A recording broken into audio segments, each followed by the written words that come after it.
I'm Jake, 33, and 3 months ago I faked a work trip to Chicago just to escape my own family for 72 hours, and they still haven't noticed I never actually left the state. It sounds funny. It's not. I spent that entire weekend holed up in a cheap lakeside Airbnb an hour from home eating pad thai in bed and staring at the ceiling like a ghost on vacation.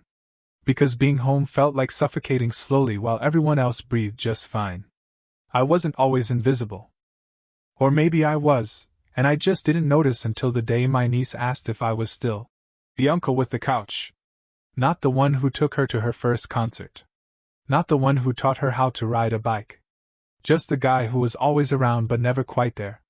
Like furniture. The joke, of course, is that I am there. I show up to everything. Birthdays, cookouts, last-minute holiday plans announced the night before. I bring gifts. I help clean. I nod and smile through stories I've heard 14 times and still somehow manage to be forgotten in the family group texts. So when I got a "Hey, can you house sit while we're in Turks and Caicos?" text from my sister, a trip I didn't even know they'd booked, I said sure. Then I packed a bag, drove to the lake, and told everyone I had client meetings. No one checked. Want to hear what happened when they found out? Because they did. Not because they miss me. But because of a stray Instagram story from the Thai place next door. A plate of spring rolls. A tagged location. A comment from a friend. "Thought you were in Chicago?" And then came the questions. But the confrontation? That was next level. Want to hear it? It was a Tuesday evening when the storm officially broke. I'd just finished microwaving the second half of a Trader Joe's samosa box and was halfway through an episode of a true crime doc about a guy who faked his own death by canoe. My phone lit up. Family group chat. "Jake, where are you?" That's how I knew. The where had finally caught up to the why. I didn't reply right away. I watched the bubbles come and go like a live performance of guild theater. "Mom, you said Chicago?" "Ashley's sister. The Thai place you tagged is in Michigan." "What the hell?" "Dad, just a thumbs down emoji." "Ryan, my brother." "Wait. Did you not go to that summit thing?" "Summit thing." That was the phrase they used for the conference I said I was attending. It had taken me 2 hours to Photoshop a fake badge for it. I even made up a keynote speaker named Derek Blaine, because that sounded appropriately fake real. I typed. Deleted. Typed again. Finally sent. I needed a break. From all of you. The silence after that wasn't digital. It was nuclear. I imagined Ashley holding her wine glass tighter than necessary. Ryan pacing like he was deciding whether this counted as a betrayal or just drama. Mom sitting at her spotless kitchen island with her lips pursed like disappointment was a flavor she never quite got used to. 20 minutes later, the FaceTime came. Group call. I let it ring twice, then picked up. There they were. The whole committee of the eternally baffled. Mom started in. "Jake, if you're going through something, you need to tell us. Don't just disappear." I blinked. "Like you all did for the past decade?" "Ryan, that's not fair." "Oh no?" I leaned in. "How many birthdays have I hosted at my place? How many holidays did I cook for while you all left early to beat the traffic? How many times have I babysat your kids while you posted beach selfies?" Ashley's voice went up an octave. "We thought you liked doing those things." "Yeah, because I was raised to think if I wasn't useful, I wasn't wanted." That shut them up. I could see the discomfort bloom on Mom's face like a rash. Dad kept looking off camera like the wall was going to bail him out. Ashley's mascara was already betraying her. And Ryan, good old Ryan, mister. "We're all just doing our best." Looked like he was building a mental list of comebacks, and not finding one that didn't make him sound like a jerk. Finally, Ashley whispered, "Why didn't you just say something?" I laughed, not kindly. "Because when I do, you call it sulking. Or drama. Or say I'm overthinking. Because nobody listens. You just talk louder." "Jake." Mom tried again, gentler. "You're part of this family." "Am I? Or am I just the guy who fills in the blanks when other people are too busy living lives I'm not invited into?" They didn't know what to say. Because deep down, they knew I was right. What they said next, what Mom finally admitted out loud, was what shattered the last illusion I'd been holding on to since childhood. Want to hear it? Mom's face tightened, the way it always did right before she said something she'd later pretend she didn't mean. She looked off to the side, inhaled, and then delivered the sentence that took our already tense little confrontation and snapped it clean in half. Jake, you've always been the easy one. I felt that like a punch to the sternum. Ashley winced. Ryan whispered, Jesus, Mom, under his breath. But she kept going, unaware she just set the whole room on fire. You never needed anything. You never complained. You were fine on your own. So yes, maybe we didn't worry as much about you because… She shrugged. You were self-sufficient. Self-sufficient. The family-friendly rebrand of invisible. I stared at her. You mean you didn't look because you assumed I didn't need to be seen? She blinked. Don't twist my words. That was a direct quote. Ryan jumped in, palms out. Let's not turn this into a… I cut him off. A what? A truth session? A reckoning? God forbid we actually talk about something real for once. You're being dramatic. Ashley muttered, wiping mascara with the back of her hand. Am I? I shot back. Because you asked me to house sit for a trip I didn't even know you were taking. She opened her mouth, closed it, then whispered. I just assumed you'd be free. There it was. The chorus. My role in the family musical, the reliable spare human. Dad finally spoke, voice firm but tired. Jake, nobody meant to make you feel this way. Intent doesn't erase impact. I said. You don't get credit for accidentally neglecting me. Mom flinched. Now you're just trying to hurt us. I stared into the phone camera, at three people who'd known me my whole life but somehow didn't know me at all. I didn't have to try. I whispered. All I did was finally tell the truth. Silence. The thick, choking kind where no one wants to be the first to breathe wrong. Then, just when I thought the call might end on that awful suspended note, Ryan leaned forward, eyes softer than I'd ever seen on him. Jake, he said quietly, if things were really that bad, why didn't you leave sooner? I felt a laugh build in my chest, the painful brittle kind. Because I kept hoping one day you'd notice. That's the messed up part. I kept waiting for the people who weren't paying attention to suddenly wake up. Ashley whispered. We can fix this. We just need to talk. But the damage wasn't the kind you patch with a group call and good intentions. And then something happened, something small, almost nothing, but it hit harder than all the apologies and excuses combined. Mom reached off screen, grabbed her phone, her physical phone, and I heard the faint sound of tapping. Scrolling. Searching. Then she said the quiet part out loud, the part no one in my family had ever admitted in my entire life. Jake, when was your last birthday? Ashley's eyes widened. Ryan's face went rigid. Mom's silence stretched. And I realized with perfect clarity. She didn't know. Not my birthday. Not my life. Not me. That was the moment everything changed. And the moment I said the one thing that finally broke them. Want to hear what I told them? I didn't raise my voice. Didn't flinch. Just looked directly into the camera and said, You forgot me while I was standing right in front of you. That's worse than being gone. And yeah, that broke something. Ashley made a sound like she'd been slapped. Ryan leaned back so hard his chair squeaked. Mom, she just stared. Not in shock. In realization. That dangerous, slow-burning kind when the truth finally sinks in and there's nothing left to distract yourself with. She whispered. That's not true. But the way her voice cracked said otherwise. I've been in this family every day of my life. I continued. And somehow you all know more about the mailman's dog than you do about me. Ryan muttered. Jake, come on. No. No more soft landings. You want honesty? Here's some. I haven't had a real conversation with any of you in over a year. You don't know where I work. You've never asked about my writing, even when I got published in The Atlantic. Hell, I broke up with someone I loved 6 months ago, and not one of you noticed. Ashley gasped. Wait, you and Dean broke up? I blinked. Wow. I didn't even say his name. But that's what you picked up on. Mom put a hand to her chest like she was trying to steady herself. Jake, why didn't you say something? I did. I said quietly. I said I was tired. I said I was lonely. I said I needed help. And every time, you said I was just in a mood or that I needed to get out more. So I stopped talking. Not because I didn't have anything to say. Because it didn't matter. Ryan exhaled, jaw tight. So what now? You cut us off? You ghost the family forever? I laughed once sharp. You think I ghosted you? You all ghosted me while I was still at the dinner table passing the salt. Nobody said anything. Phoenix, no, not the cat, just the code name I'd given my emotional rebirth in my own head, was fully out of the ashes now. This wasn't a meltdown. This was a monologue.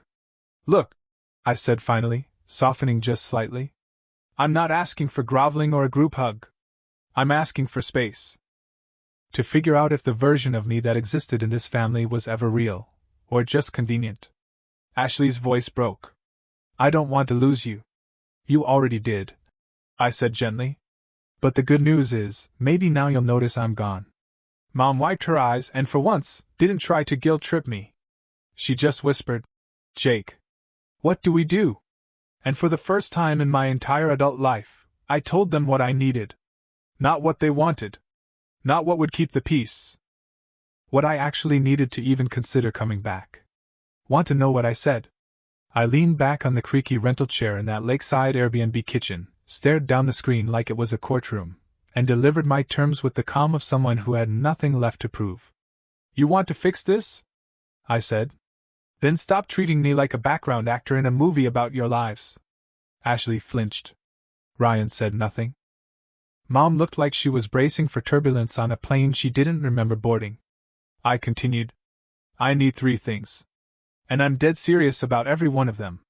Ryan raised an eyebrow like I was about to ask for a pony or a family-wide tattoo pact. 1, I said, holding up a finger. Learn something about me. 1 real thing. Not where I live or what I do. I mean who I am. Ask questions. Listen to the answers. Then remember them. Mom opened her mouth, but I kept going. 2. Stop inviting me places just so I can fill a seat. If you only remember I exist when someone cancels, or when you need someone to bring the salad, don't bother. Ashley started tearing up again. I didn't stop. And 3? If I'm quiet, don't assume I'm fine. Assume I'm waiting to be seen, to be asked, to be heard. You don't get to call me distant if you've never once crossed the distance yourselves. Silence. Not defensive silence. Not performative sadness. Just stunned quiet. The kind that said, we didn't realize the hole was this deep. Or that we were holding the shovel. Mom finally spoke, and her voice was small. I didn't know you felt so erased. I didn't either, I said. Until I left, and no one noticed. Ashley whispered. You didn't even say goodbye. Because it wouldn't have mattered. You'd already said goodbye without saying it. For years. That one landed hard. Then Ryan, of all people, said something that surprised me. I didn't know you were hurting, he said quietly. But that doesn't mean you weren't. And that's on me. I blinked. Because for once, my brother, king of default settings, master of shrugging through conflict, was owning something real. And I'm sorry, he added. Not just for missing it, but for assuming you'd always be there. Like a spare tire. Like backup. I swallowed, throat tight. Thanks. I'm gonna do better, he said. I don't know how yet. But I will. Ashley nodded too fast. Me too. I already started a list of questions. Like actual questions. About your writing. Your job. Your breakup. Sorry, not trying to pry, I just... It's okay, I said. I want to talk about those things. I just want to know someone's actually listening. Then came the part one didn't expect. Mom leaned in. Her voice was thin, raw. Jake, would you be willing to let me visit you? Just me. No agenda. No guilt. Just to see your world? I was so stunned I almost dropped the phone. Because in 33 years, my mother had never once entered a space that was mine without first reshaping it into something she understood. I nodded slowly. Yeah. That would be a start. We sat in the silence for a few more seconds. Then I said, Okay. I'm hanging up now. I've got pad thai going cold and a sunset that doesn't need commentary. Mom smiled softly. Okay. Ashley waved like a kid on a school Zoom call. Ryan just nodded. And I ended the call. I sat there for a long time in the quiet that followed. Then I stood up, walked outside, and watched the sun set over a lake no one knew I was next to. And for the first time in years, I didn't feel invisible. I felt possible. But that wasn't the end. Not even close. Because 3 days later, something arrived at my door that knocked the wind out of me. Want to see what it was? It was a Saturday morning, gray-skied and quiet, the kind of morning that smells like coffee and possibilities. I just sat down with my laptop when the doorbell rang. Which was weird. Because I hadn't ordered anything. I wasn't expecting anyone. And I live in a building where the front door stays locked unless the pizza guy's extra persuasive. I opened it, and there, sitting neatly on the welcome mat, was a small cardboard box. No return address. Just my name in shaky handwriting and a bright red sticker that read, "Handle with care." I brought it inside, half suspicious, half intrigued, and carefully peeled the tape. Inside, a shoebox wrapped in navy tissue paper and a note. No envelope. Just a single sheet, torn on the edge like someone had ripped it from a journal. Hey Jake. I know I got this wrong. For a long time. I didn't see you because I wasn't looking. You were easy, like I said. And I confused that with okay. This isn't an apology in a box. Just a beginning. Mom. I swallowed hard and unwrapped the tissue paper. Inside was a collection of things that made no sense together, unless you were me. A dog-eared copy of The Westing Game, my favorite book in 5th grade. A cassette tape labeled, Jake's 8th birthday, piano recital. A crumpled receipt from a bookstore, dated last week, for a writing journal and 3 pens. A worn-out t-shirt from our family's first vacation in Cape Cod, the one where I got stung by a jellyfish and no one believed me until the lifeguard confirmed it. And a photo. A real printed photo. It was me. Age 9. Sitting on the back porch, scribbling in a notebook, headphones on, completely unaware I was being photographed. I stared at it for a long time. Because that photo? It was proof. Proof that, once, maybe only once, my mother had actually seen me. Not Jake the helper. Not Jake the extra set of hands. Just Jake. Alone, happy, dreaming. I set the box down, sat on the couch, and let myself feel the weight of it. It wasn't everything. It didn't erase the years of being the afterthought, the filler, the designated carpool when Ryan's kids had soccer. But it was something. A spark in the dark. Later that day, I called her. She didn't answer right away, probably assumed I wasn't ready. So I left a voicemail. Hey. Got the box. It landed. Just wanted you to know. I'm keeping the photo. And the book. But I'm not ready to talk about the tape yet. I hung up. That night, I opened the journal she'd sent and wrote something I hadn't dared put into words until now. What if you were never the problem? What if they just never learned how to see someone who didn't shout? And then I made a list. Not a to-do list. A to-be list. To be heard. To be held accountable, but also held. To be loved without having to earn it every time. The next morning, Ryan texted me. One sentence. I booked a flight. Followed by a second. Is it okay if I come see you? I stared at the screen. Then I smiled. And I typed back. Yeah. I'd like that. Just one rule, bring questions. And no default settings. Want to see what happened when he showed up? Ryan arrived 2 days later with a duffel bag, a 6-pack of craft beer he clearly Googled for relevance, and a look that screamed. Uncomfortable older brother trying to do this right. He stood awkwardly in the doorway, like he wasn't sure if this was a visit or a peace mission. I almost brought a plant, he said. But I figured that might be pushing it.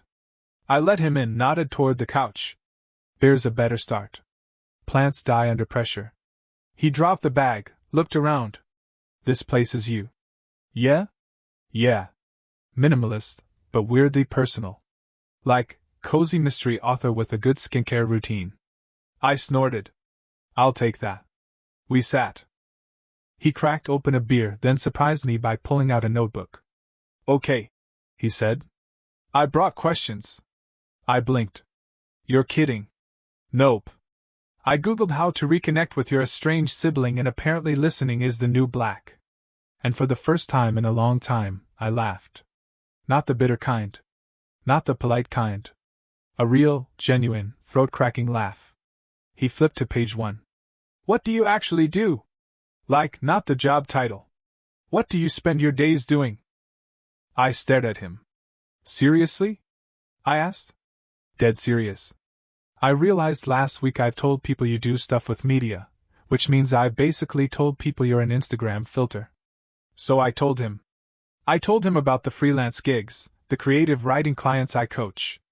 I told him about the essay that went semi-viral, the one about invisibility and boyhood, and the poetry reading I did at a bar where the mic stand was held together with duct tape. He didn't interrupt. He asked follow-ups. Real ones. Then he asked about Dean. My ex. How bad did it get? He asked, voice soft. Worse than I admitted, I said. He saw the parts of me I'd been hiding from the rest of you. And still wanted more. Until he didn't. Ryan didn't say, that sucks. Or, you'll find someone else. He just nodded like someone learning a language one word at a time. We ended the night walking to a taco truck and eating on a curb like teenagers. He asked about the journal. I told him about the box Mom sent. Damn, he muttered. That's honestly impressive for her. I nodded.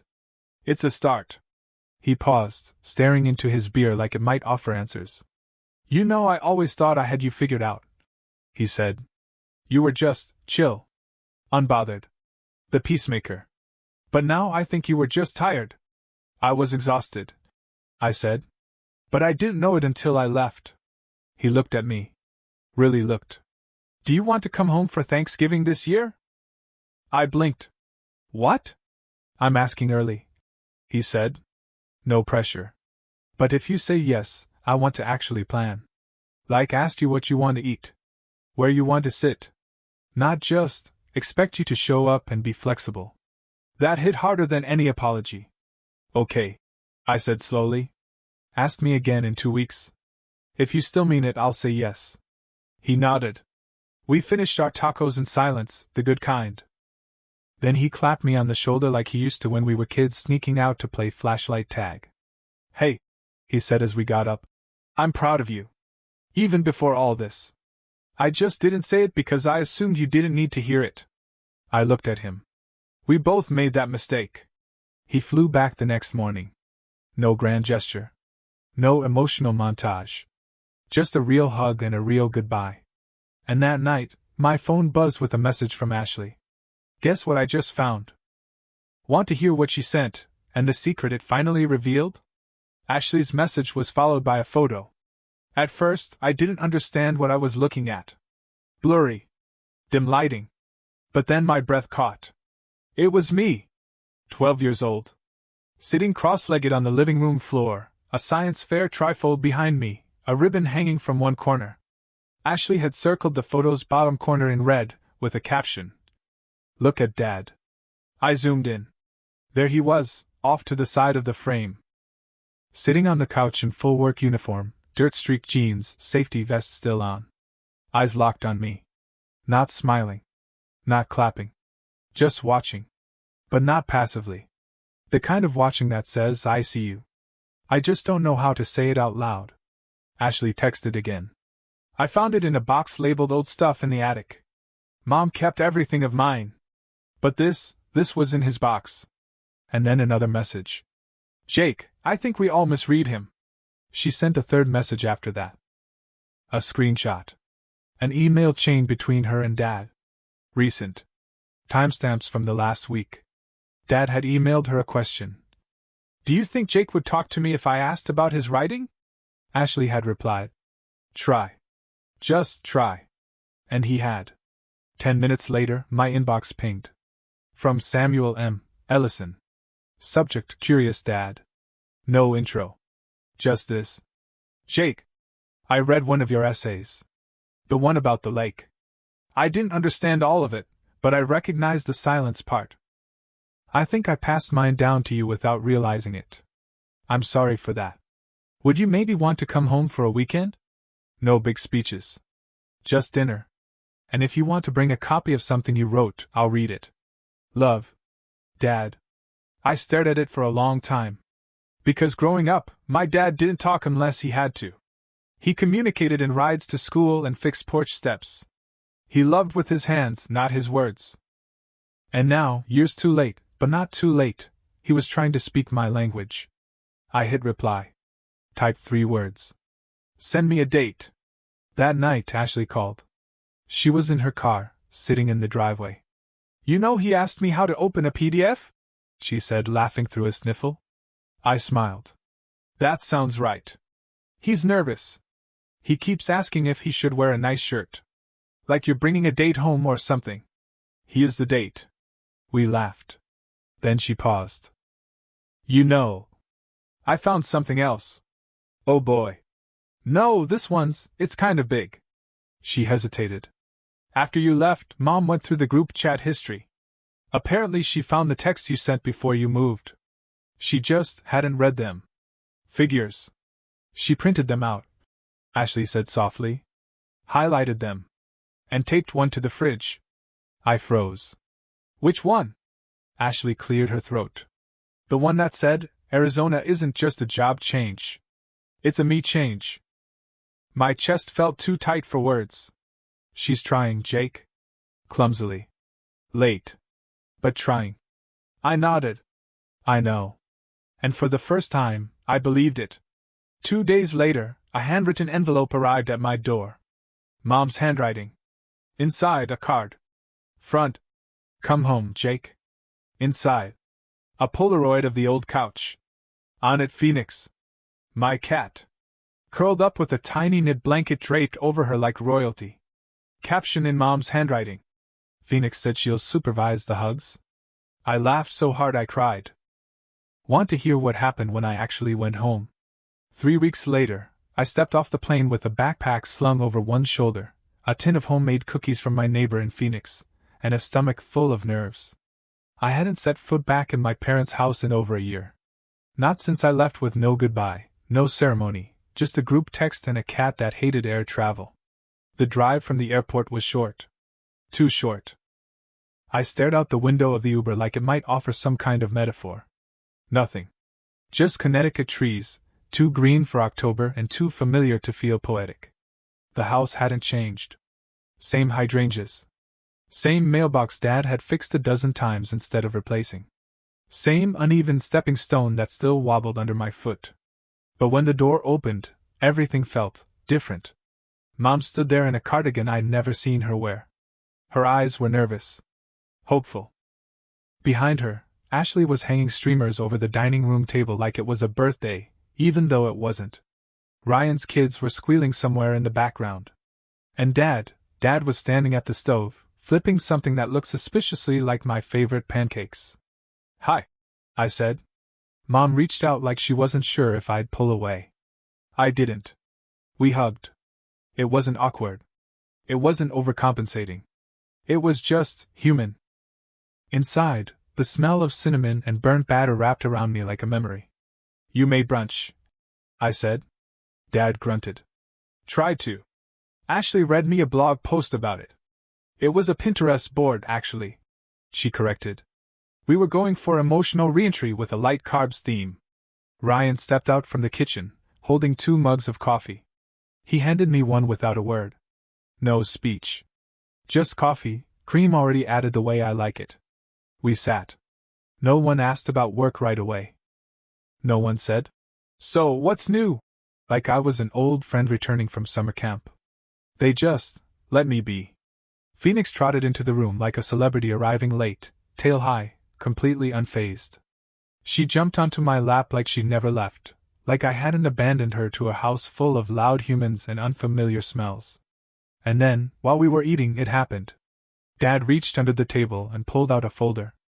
I printed a few of your pieces, he said, clearing his throat.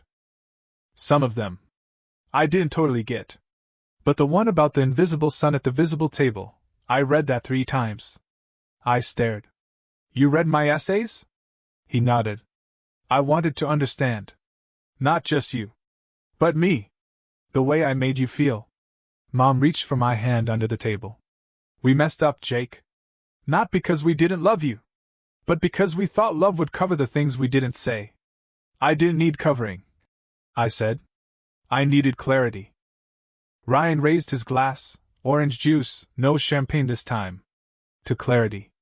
Everyone clinked glasses. Even the kids, who had no idea what was going on but were thrilled to be included.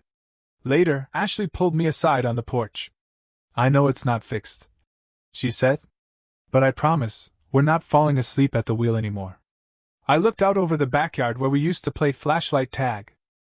The same backyard where I once sat by myself during Ryan's graduation party because no one remembered to introduce me to the guests. I'm not asking for perfect, I said. Just presents. She nodded. You've got it. Before I left, Mom gave me a small box. Inside, the photo of me at 12, the one Ashley had found. But now it was framed. On the back, in Mom's handwriting, she'd written, "We see you. We're sorry it took this long. Come home anytime. Not because we expect you to, but because we want you to." I didn't cry then. I waited until I got back to my apartment, curled up on the couch with Phoenix in my lap and the desert sun pouring through the window. And I realized, they didn't just apologize. They changed. Slowly. Stubbornly. Imperfectly. But they tried. And trying, after all that time, was more than I ever thought I'd get. I wasn't the background brother anymore. I wasn't the spare chair at the table. I was Jake. And finally, Jake was enough.